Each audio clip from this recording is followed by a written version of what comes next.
Olá, seja bem-vindo a mais um Alto Estilo.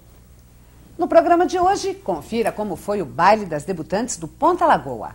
No estúdio, eu recebo a pedagoga Elizabeth Farias para bater um papo sobre educação das crianças. E ainda, dicas de alto estilo sobre turismo e mundo pet para você. Fique com a gente, não saia daí, é um instante só.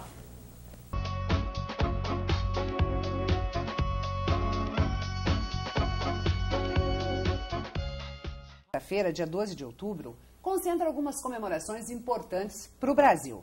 Dia da Padroeira, Nossa Senhora Aparecida para os católicos, Dia do Descobrimento da América e Dia da Criança. Quem é essa criança que nós temos hoje no Brasil? Como é que a gente trata com essas criaturas? Para falar sobre isso, a gente recebe aqui a professora e pedagoga Elizabeth Farias, que é a diretora da Educação Infantil da Secretaria Municipal de Educação e especialista no assunto das crianças. Prazer te receber, Elizabeth. Obrigado, o prazer é meu estar aqui. E é muito interessante falar desse novo perfil dessa criança, porque ao longo dos anos isso vem se modificando e nós passamos de um tempo em que a criança era vista como um adulto em miniatura e, portanto, não tinha autonomia, não tinha vez nem voz, a um tempo em que muitas vezes elas ditam as regras dentro de casa. E o mercado mostra muito claramente isso quando coloca uma gama de ofertas e de brinquedos eletrônicos e tudo mais que obrigam praticamente os pais a adquirirem, porque os filhos fazem essa exigência. E por que eles cedem as exigências? Muitas vezes porque estão muito tempo longe de casa. Ao contrário da família do século passado, retrasado, as famílias de hoje não permanecem muito com os filhos. E por não permanecerem, eles tendem sempre a fazer troca, a barganhar, para que eles possam se sentir tranquilos como pais. Quer dizer, hoje nós temos uma geração aí que a gente pode chamar de filha da culpa. Filho da culpa, exatamente, porque nós trabalhamos, as mulheres, os homens estão no mercado de trabalho em grau, pode-se dizer, quase que de igualdade, e por conta disso, as crianças estão aí. Crianças, elas são criadas pelas escolas, e nós na escola sentimos esse reflexo. Elas estão nas instituições, elas fazem 1000 cursos, né, dependendo da classe que é mais favorecida ou menos favorecida, mas, enfim, elas não estão com os pais em casa, como acontecia há séculos atrás. E isso faz uma diferença, e faz com que nós, que fomos criados de uma outra forma, com a mãe por perto, nos sintamos culpados por essa falta. E nessa culpa nós tentamos sempre barganhar e por conta disso as crianças têm muitas coisas. Então virou o predomínio do ter sobre o ser. Elizabeth, uma coisa que me chama a atenção e que a gente sempre tá brincando, as mães da minha, da tua geração e mais umas duas próximas aí de idade, quer dizer, quem está aí na faixa de 50, 40... nós podemos ser considerados a geração asinha de frango, né? Porque quando nós éramos crianças, as partes nobres do frango era do pai, da mãe, da avó, do avô. Nós ficávamos com a asinha. Hoje, a parte nobre do frango no almoço é dos filhos e nós continuamos com a asinha, né? Exatamente. Em que momento que se deu essa inversão e o que isso pode trazer de consequência para pais e principalmente para esses filhos? As consequências podem ser nefastas se os pais não fizerem essa reflexão. Porque quando como você faz essa analogia muito interessante, que nós éramos a asinha do frango, continuamos sendo a asinha do frango, mesmo mudando de papel de mãe e de avó, né? Eu já sou avó e percebo assim a mudança nesse papel de vó de tempos atrás. Antes as avós tricotavam em casa, faziam tortinhas. Hoje não, hoje a avó tem que estar junto, né, como educadora também dos netos, porque os filhos estão trabalhando fora, e a avó também trabalha fora. Então fica aquela coisa terceirizando a criança para alguma instituição e, enfim, qual é o efeito disso? Que a criança cada vez mais ganha uma autonomia, que nem sempre está preparada, ou geralmente ela não está preparada a assumir, mas ela ganha tudo o que ela precisa. E, por conta dessas trocas, essa barganha. E isso faz com que a identidade dela vá se construindo de uma forma muitas vezes equivocada, como se tudo que ela quisesse, ela pudesse. Ou, quanto mais eu tenho, mais eu sou, o que não é bem assim. A identidade se constrói nas relações com as pessoas, né? E essas relações estão perdidas. Como a família não está mais tão perto da criança, ela se furta muitas vezes a estar na internet, a estar com conhecimentos virtuais. Por questões de segurança, ela sai pouco de casa, só sai para fazer os seus cursos, né? Então, isso faz com que essa criança se distancie daquelas relações de amizade que nós tínhamos. De correr na rua, de jogar bola, de brincar de boneca com a vizinha. Então, ela fica um pouco distanciada. E por conta disso, a identidade dela vai se formando de uma forma um pouco equivocada e um pouco isolada demais. Então, ela se torna extremamente competitiva e pouco colaborativa, né? Isso a gente percebe, inclusive, em casa. Os filhos de hoje ajudam muito pouco em casa nas tarefas domésticas, né? Apesar de toda essa mudança do comportamento de mães e pais, quem arca ainda com as responsabilidades caseiras são os pais, não são os filhos. Os filhos continuam não fazendo parte desse coletivo das tarefas domésticas. E se você vê essa interiorização das pessoas no mundo virtual e esse isolamento, a tendência é que você tenha aí, e se você não cuidar, uma futura geração de pessoas bastante solitárias. Exatamente, nós já percebemos isso. É uma coisa interessante, porque nós já estamos percebendo nas escolas o fruto disso. Crianças muito novas com depressão, crianças muito novas com fobias mesmo, fobias que antes nós não ouvíamos falar em criança, ouvíamos falar em pessoas adultas, né? Depois de muitos anos de trabalho, enfim. Mas nós percebemos isso porque essa depressão vem de onde? Se você começar a ler relatos que tratam do assunto, você percebe assim, que ela cansa de estar só. Ela cansa de não ter com quem conversar. Ela cansa de não ter um adulto para ela contar suas histórias, para debater com ela, e um adulto em especial que dê limites para ela. Porque ela não tem limites, ela não tem ninguém que vigie. Então, na verdade, ela entra na internet a hora que ela quer, ela assiste aos programas que ela quer, e se ela quiser, ela vai aonde ela quiser, né? Então, são coisas assim que é nefasto por essa razão, porque sem limites, a nossa identidade fica prejudicada, sem dúvida alguma.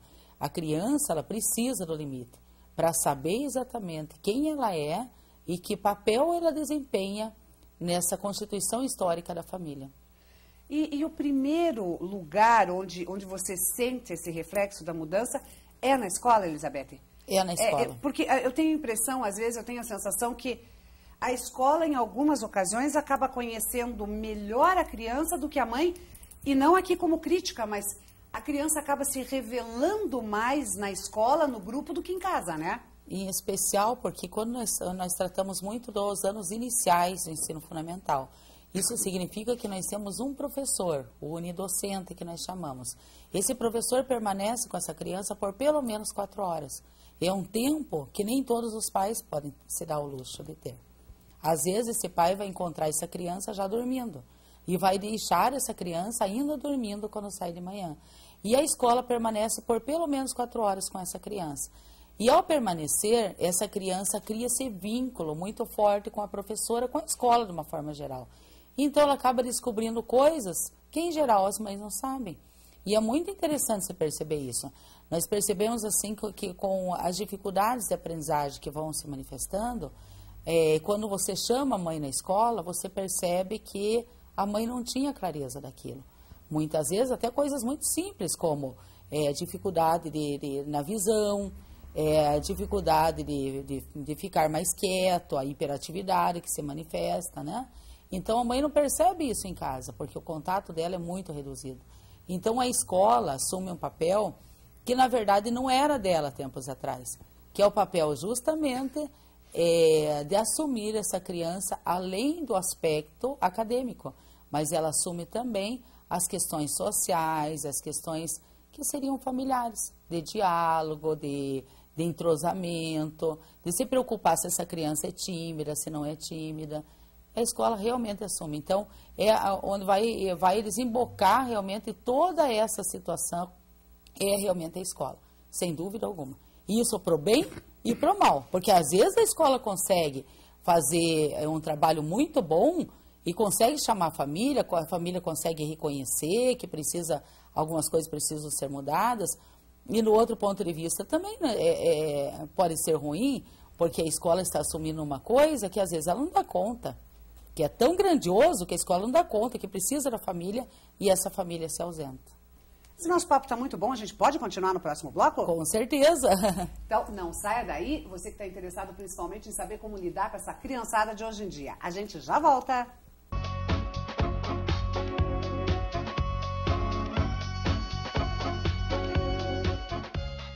A gente continua aqui o nosso bate-papo com a pedagoga e professora Elizabeth Farias sobre a criançada de hoje em dia, que já não é mais igual nem a de 5 anos atrás, quanto mais de uma geração.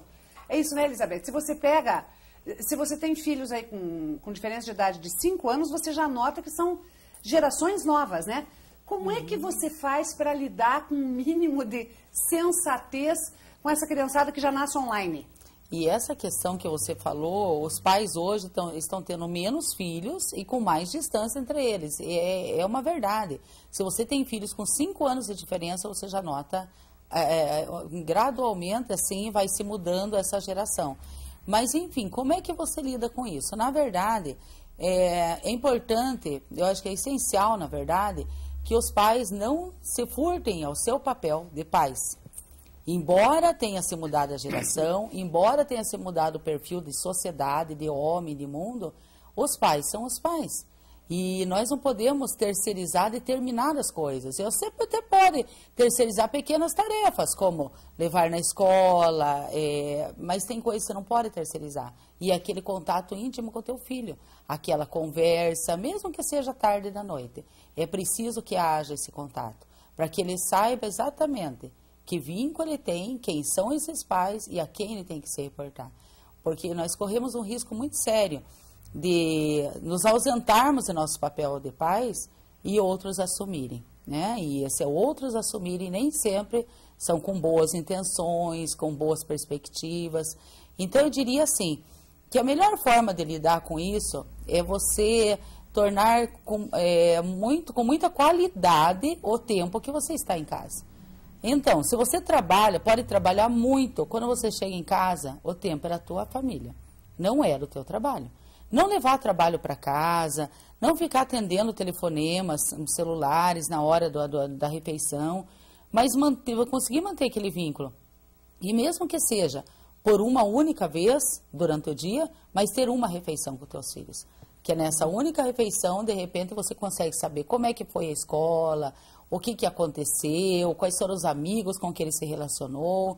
Isso não importa muito a idade dos filhos não, viu, Ana? Porque, na verdade, os pequenos precisam de nós de uma forma mais emergencial, mas os adolescentes precisam muito. Porque os adolescentes estão numa transição que eles precisam de respostas. E eles vão ter essas respostas. E é melhor que seja conosco, que essas respostas venham de nós, né? Então, não sabemos tudo e não somos pais perfeitos. Isso é uma coisa que nós temos que deixar muito claro, que o pai da vida moderna, a mãe da vida moderna, não é perfeito e não pode exigir de si mesmo a perfeição. Mas pode sim tornar com muita qualidade os poucos momentos que passa com o filho.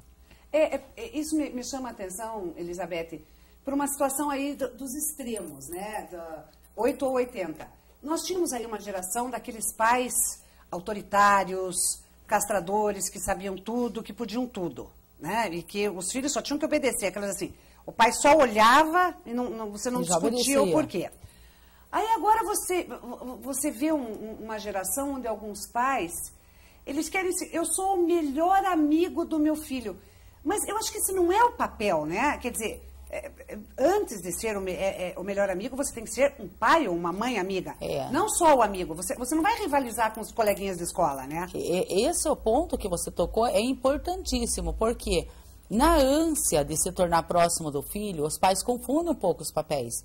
E se colocam como amigos, inclusive usando a mesma linguagem que os amigos usam. E não é por aí mesmo, porque na verdade eu posso ser amigo, posso ter um excelente vínculo, mas eu sou mãe ou eu sou pai. E esse papel eu não posso desmerecer. Então, como mãe, como pai, cabe a mim dar limites. Cabe a mim impor algumas regras, que elas têm que existir. A criança, o adolescente, ele precisa da rotina. E essa rotina tem que ser estabelecida por nós. Tem que, em algum momento, mostrar, em outras palavras, quem manda em casa, né? Não é da mesma forma como nós sofremos em gerações passadas, que só olhava e o filho já corria, já se escondia. Não é dessa forma, mas, ao mesmo tempo, nós não podemos permitir que uma criança ou um adolescente dite as regras que devem existir em casa, porque ele não tem a condição ainda, nem teórica, nem constitucional ainda, de fazer isso, né? Então, é importante que o nosso papel de pai seja fortalecido. Nós somos mães, nós somos pais. Podemos ser amigos, mas mais que isso, nós somos mães e pais. Na tua experiência como educadora de tanto tempo, estudiosa da educação, como mãe, como vó, um não na hora certa não traumatiza ninguém, ninguém morre por causa disso, né? Ao contrário, o não é necessário e, por incrível que pareça, a criança, os nossos filhos, eles esperam esse não. Eles esperam, eles querem esse não. Embora eles façam birra, eles briguem, mas eles esperam esse não. Por quê? Porque ele, no fundo, ele sabe que ele está pedindo, às vezes, uma coisa absurda. Então, quando ele ouve um sim, a mensagem que o pai, que a mãe está passando é de que eu não me importo com você. Você pode ficar até a tarde da noite na rua, eu não me importo com você. Talvez não seja essa a nossa intenção, mas é a mensagem que passa para o filho. Então, é muito complicado. O não na hora certa é extremamente necessário. E nós temos que colocar, não como regras fechadas, mas construído de uma forma coletiva. Isso nós fazemos na escola e deve ser feito na família também. O que é permitido? O que não é? E por que não é permitido? Por que não é legal que você saia e fique até tarde, até de madrugada na rua se eu tenho 14 anos, 15 anos? Qual o perigo que eu corro? Então, é o momento do pai e da mãe dizerem sim, não, você não vai. Hoje você vai ficar em casa. Você não vai para a balada todos os dias. Então, agora, o que é muito importante nesse não é a questão, assim, de você explicar o porquê. Mostrar quais seriam as consequências, né? Mas não ceder. Você disse ou não, você não tem que discutir tantas vezes. Você tem que explicar sim, mas não ficar cedendo àquele choro, manha, ou o que quer que seja, né, do filho. Cair na chantagem emocional. Cair na chantagem emocional, isso mesmo, que muitos pais caem. E caem muitas vezes por falta de tempo. E às vezes por falta de segurança, né? Isso, por quê? Porque nós vivemos uma geração que tudo era tolhido. Então, eu quero fazer diferente para o meu filho, quero dar liberdade para ele. Então, ocorrem essas duas coisas. Não, eu não quero tolher meu filho, então eu vou deixar ele fazer o que ele bem entender. Só que ele não tem maturidade para saber ainda o que é o certo e o que é o errado. E esse é um grande perigo. E outra questão também que ocorre, eu estou tão envolvida com o meu trabalho, com a minha vida social, que eu não tenho tempo de parar e refletir exatamente sobre aquilo. Será que é bom que ele vá para a balada todos os dias? Será que é bom que ele não faça tarefa? Então, eu já ouvi de pais assim, que eu não vou colocar em tal escola, porque essa escola vai cobrar que eu trabalhe com ele também em casa. Né? A avaliação também vai para os pais, então eu não quero. Eu quero aquela escola que seja bem tradicional, mas que dê conta lá na escola. Por quê? Porque eu não quero usar o meu tempo para trabalhar com meu filho. Então, quer dizer, uma coisa que não muda em qualquer geração é bom senso. É bom senso. Quer dizer, talvez mudar o provérbio para manda quem sabe e obedece até ter juízo. Até ter juízo, exatamente. Mas no sentido assim, nós não podemos nem tanto o céu e nem tanto a terra, mas eu preciso ter um equilíbrio muito grande. E qual é o termômetro? É exatamente a relação que eu mantenho com meu filho. Esse canal, ele precisa estar aberto.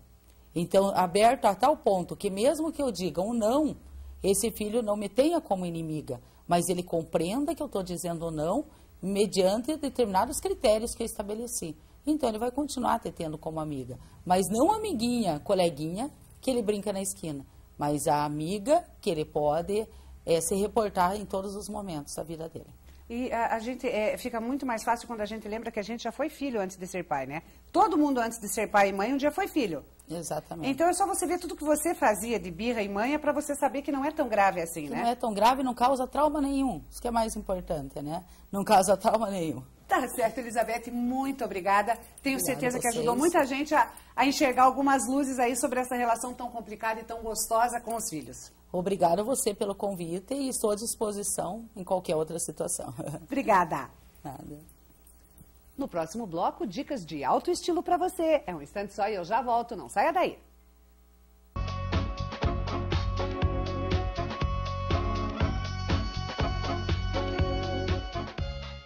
Está na hora da dica de hoje de turismo em alto estilo.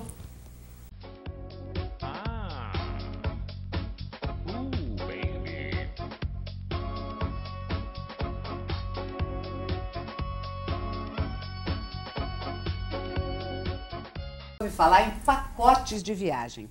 Será que é realmente a opção mais barata? É o que a gente conversa hoje aqui com a Márcia. E aí, Márcia, pacote é sempre mais barato? Nem sempre, Ana. Como que funciona para fazer um orçamento? Então, se a pessoa vai lá na agência, chega lá e senta e fala assim, olha, eu quero ir para Fortaleza. Quanto que custa para mim ir para Fortaleza em novembro, por exemplo? Como que a gente vai fazer esse orçamento? Eu vou pedir um orçamento para N operadoras, CVC, New Line, MGTravel, vou pedir orçamento para eles. E, ao mesmo tempo, eu vou fazer uma pesquisa no nosso sistema. Tá. Porque as operadoras nem sempre elas têm acesso a boas tarifas aéreas.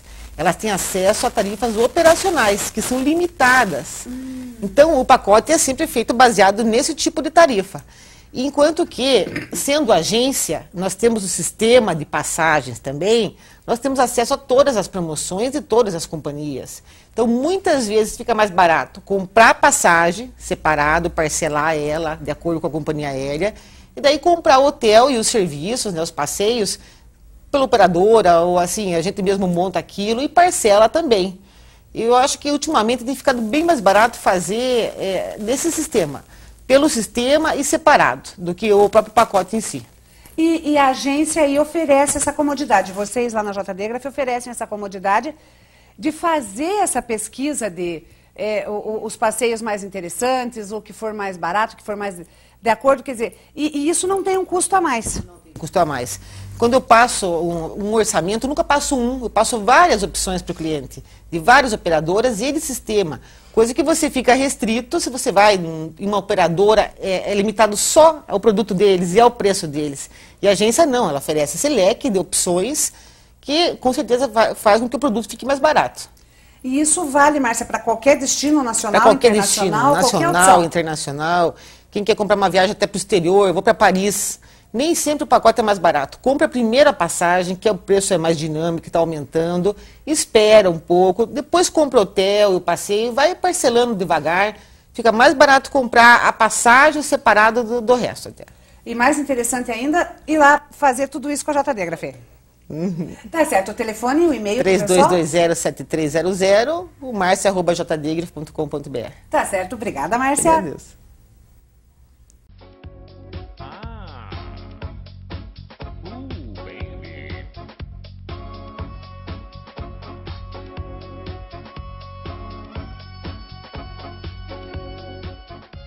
A temporada primavera-verão deste ano promete consagrar de vez um hit da estação, a camisa feminina.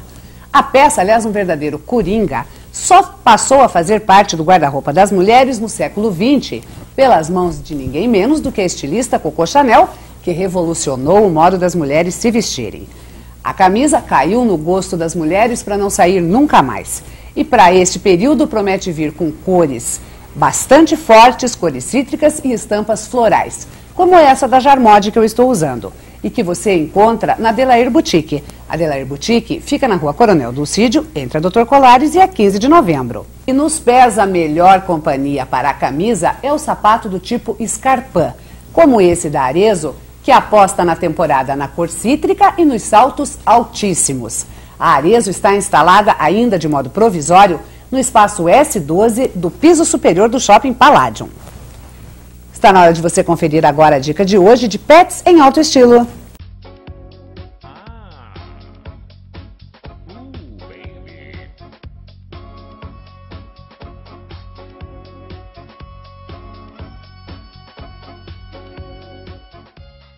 Nós temos hoje aí um representante de altíssimo estilo do mundo pet. Sem sombra de dúvida, né, Ana Cláudia? É uma raça, assim, em alta em sua beleza, simpatia e várias características que comovem e acolhem a gente, assim, de uma maneira... Esse é o Bernese, né, Nayo? Esse é o Bernese. Tem para oferecer... É o boiadeiro suíço. É um cão alegre, é um cão de grande porte, ele é de grande a gigante, o padrão dele. É um cão calmo, tranquilo, assim, não é um cão destruidor por natureza, mas é um cão extremamente brincalhão. Ele é diferente, por exemplo, de um beagle ou de um labrador, que muitas vezes brinca sozinho na ausência do dono. São raças que o espírito, né, de brincadeiras é enorme. Esse é tanto quanto brincalhão, porém com uma característica que ele tem um relacionamento mais profundo com o dono. Ele gosta de brincar com o dono. É um cão ideal para crianças, é um cão assim muito manso e bastante simpático, por assim dizer, né, Ana Cláudia? E o pessoal que estiver interessado no Bernese está com uma condição super especial de preço lá no Pet Show, que você comentou comigo? Então, por exemplo, Bernese, e temos outras raças, terriers também, são raças que nós, além de sermos criadores, nós estamos aí divulgando na região, né? Então, por exemplo, o preço de um Bernese, ele oscila entre R$3.000, R$3.500 até R$5.000. Ele sai de R$3.000. Isso aí é em virtude das dificuldades, é um cão dispendioso na sua criação, então envolve custos que são condizentes. Cada raça tem a sua dificuldade. Nós, como somos criadores de diversas raças, principalmente raças que não são muito criadas aqui na região, e muitas delas nós somos os únicos a criar, nós temos condições de oferecer um preço bem abaixo de mercado, para que as pessoas tenham a oportunidade de adquirir essas raças, né, com condições para lá de generosas que a gente faz ali no Pet Show. Então, um Bernese, que um macho em torno de R$3.000 a R$3.500, nós estamos vendendo a R$1.800 ali na loja. Então, assim, são condições que realmente possibilitam as pessoas a terem esta maravilha de raça. Tá certo. E na próxima semana a gente volta com Pets em Alto Estilo. Com certeza. Muito obrigado pela oportunidade. Estamos aí.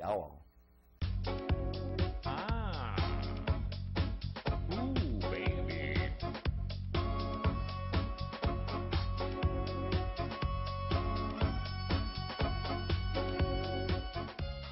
No próximo bloco, o baile das debutantes do Clube Ponta Lagoa. É um instante só.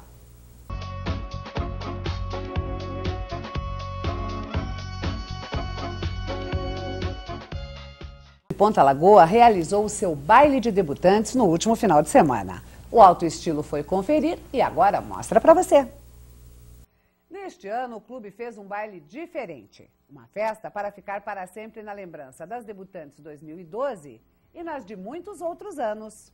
Este ano, o tradicional baile das debutantes do Ponta Lagoa, que sempre é um modelo de glamour do que acontece em Ponta Grossa, ganhou ainda mais destaque, revivendo os momentos de debutantes dos últimos 63 anos do Ponta Lagoa e Clube da Lagoa. E é sobre iniciativa como essa que eu converso agora com a presidente Indianara Miléu. E aí, Indianara, como é que surgiu essa iniciativa, essa ideia? Bom, acaba acontecendo algumas situações que te fazem criar, inovar. E foi isso, Ana Cláudia. De uns anos para cá, a gente tem percebido que já não é mais aquele número expressivo de debutantes como, digamos, no nosso tempo.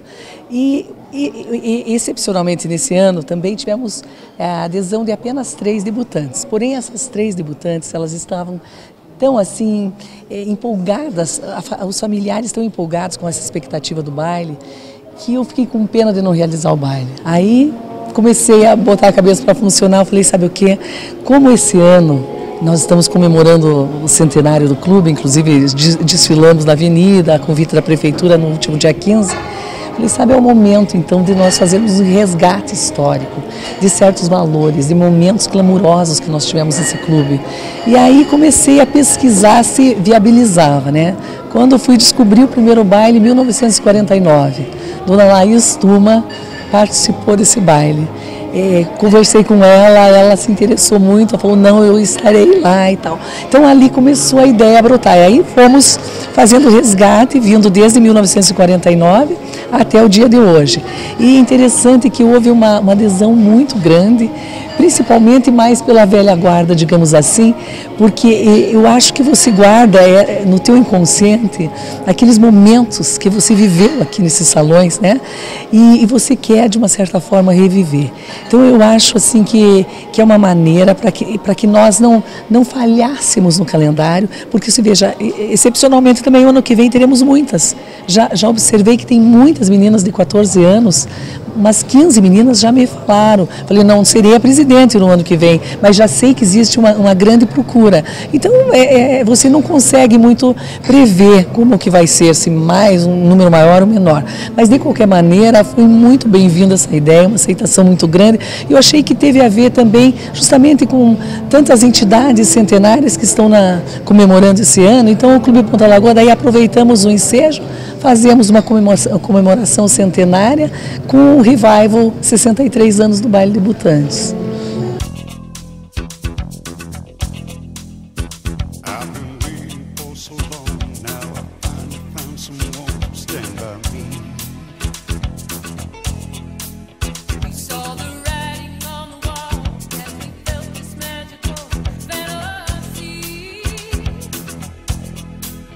E esse revival serve para um encontro de gerações, como é o caso da Geraldine Rosas Nascimento, que foi debutante, fez as 3 filhas debutarem e nesse ano tem a neta também sendo apresentada no baile. E aí, Geraldine, é uma tradição familiar, uma família que gosta de baile de debutante? Olha, eu acho que é uma família que gosta de baile. Desde meu pai, que amava dançar, dançava uma valsa como não tinha igual. Meu marido também era um dançarino de mão cheia e graças a Deus todos os meus filhos são pé de valsa. Aí não dá para perder essa oportunidade? Não dava para perder, inclusive a oportunidade de rever os amigos, as companheiras, que muitas já estão na outra caminhada, mas muitas ainda estão conosco e se Deus quiser vamos nos rever aqui, matar saudades, vai ser muito bom. Geraldine, quais as diferenças e semelhanças que você percebeu do teu baile de debutante, das tuas filhas e agora da tua neta? O que mudou e o que não muda nunca? Olha, o que não muda muito eu acho que é a emoção de cada uma na sua época. Agora, eu acredito que, sendo eu da década de 60, aquela inocência e aquele glamour foi sendo substituído pela praticidade, pelas músicas modernas, que tiram um pouco, a meu ver, o brilho da festa. Para mim, não para elas, porque elas são essa geração século XXI. Mas a festa em si continua sendo maravilhosa e eu acho que para elas que ainda querem debutar com o mesmo valor.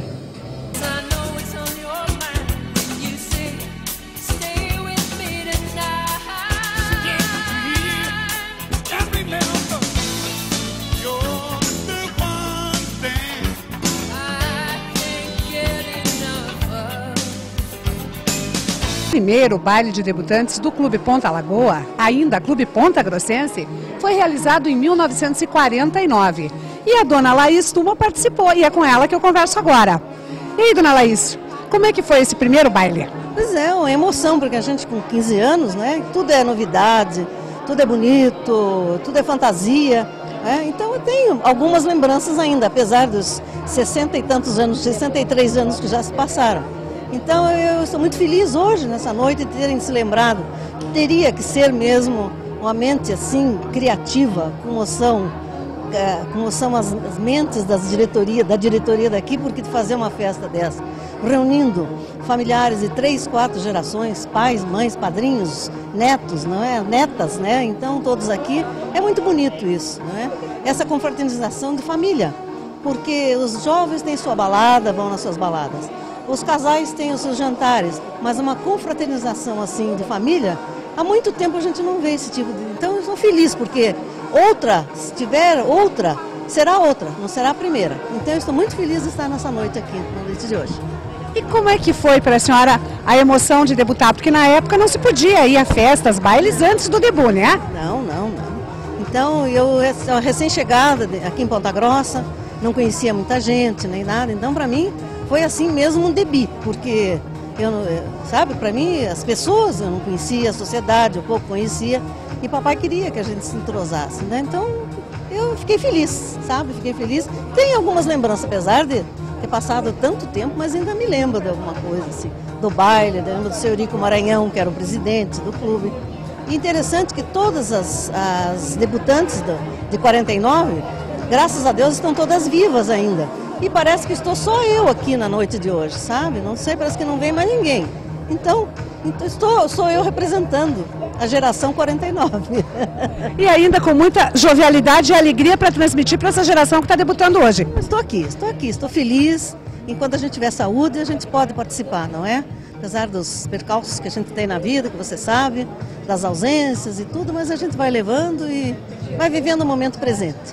Como eu estava falando agora, a gente está já no outono da vida. Então tem que viver cada momento, nos momentos de alegria, porque os de tristeza vem mesmo, né? Então a gente tem que participar desses momentos bons que a gente tem. Com direito a desfile e entrega de presentes, momento especial para relembrar ou viver pela primeira vez o debut.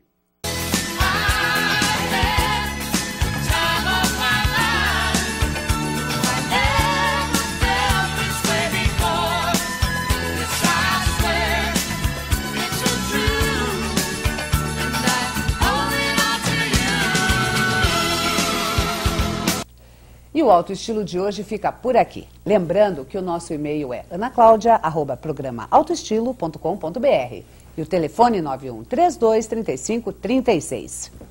E lembrando, é claro, também que a gente já tem um encontro marcado para a próxima semana.